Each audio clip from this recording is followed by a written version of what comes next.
So it turns out that you can't drive between South America and North America, and there's a simple reason for that. There are no roads connecting the two continents, not even a rudimentary one. Technically, you could try your luck crossing on foot, but let me tell you, that would be a huge mistake. The region that connects the two continents is called the Darien Gap. It stretches across southern Panama's Darien province and the northern part of Colombia. The only land route there is a 60-mile jungle trek. Crossing it can take anywhere from 3 to 10 days. It depends on weather conditions, how much you're carrying, and honestly, just pure luck. Chance plays a big role here, because this isn't some chill, relaxing nature walk. It's a harsh, extreme environment, known for being completely isolated and one of the most dangerous places on Earth. Still, people seem to forget that and go there anyway. Every year, the number of people crossing just keeps growing. In 2014, fewer than 10,000 people crossed the gap. In 2023, that number increased to 520,000. Now, you might be wondering, what are so many people doing in the middle of the two American continents, risking all that danger? Well, that's because the Darien Gap has become a route for refugees migrating to North America. But to get there, they face all kinds of dangers, from insect bites and infections to serious fractures. We're talking about a no-man's land. Since there are no police stations, immigrants must also watch out for thieves. Along the way, they have no choice but to rely on and support each other. Most people start the crossing with at least a tent or tarp, rain boots, water, and some food. But these things get heavy fast, and people normally can't carry enough supplies for the entire journey. At some point, people start drinking river water to avoid dehydration. But the water's full of bacteria and dirt, so it causes intestinal issues. And if things get serious, there's no medical help there. To make this whole scenario even worse, the temperatures are brutal, often hitting over 95 degrees Fahrenheit. Now, a small subset of people who venture through the Darien Gap are hardcore adventurers and travelers looking for a survival experience in the jungle. But this region is no place for a relaxing vacation. A group of tourists who went there in 2023 ended up getting jungle rot, a fungus that affects the feet. The situation got so bad that a woman had to be carried out by the group on the last day because she couldn't walk.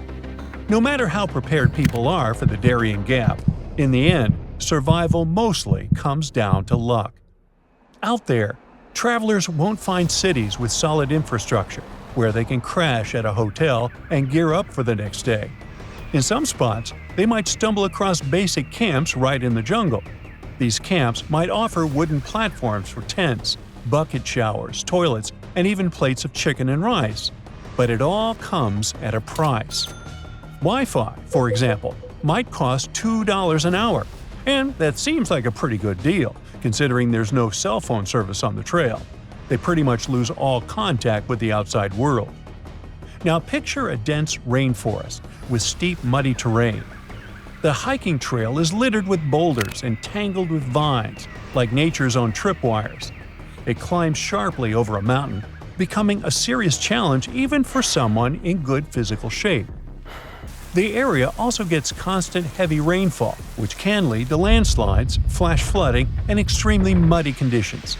The situation gets so intense that even the t-shirts and faces of those who make the crossing end up covered in mud.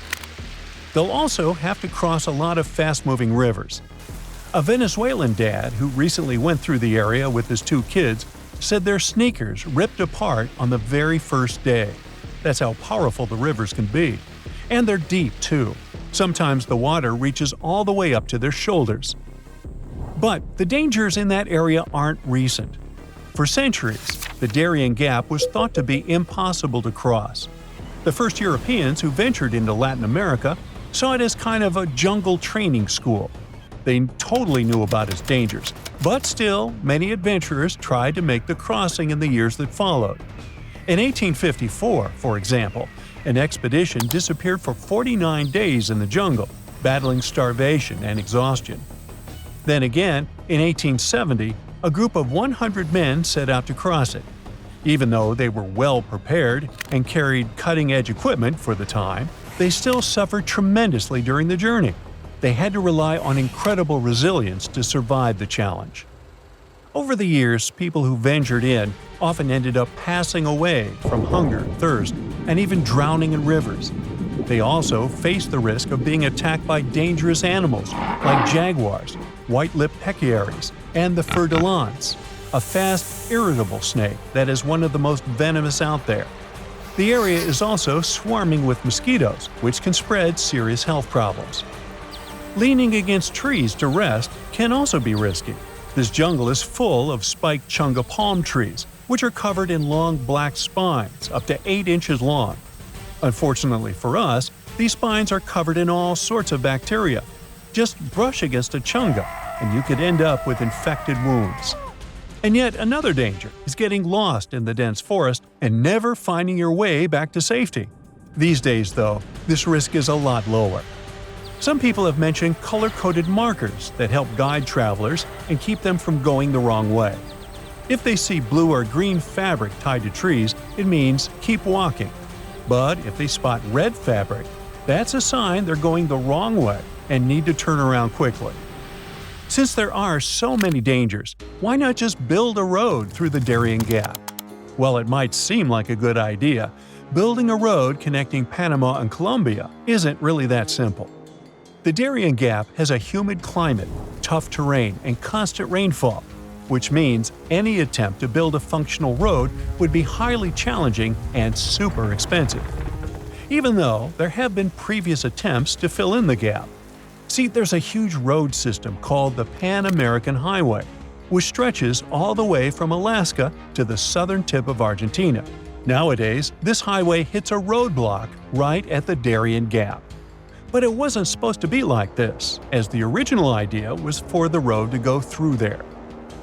Leaders from Latin American countries tried to make this plan happen in the 70s, and then again in the 90s. But a lot of people were against it, mainly because they wanted to protect the local communities and the rainforest. Since the Darien Gap is mostly untouched by humans, it's one of the most biodiverse places on the planet.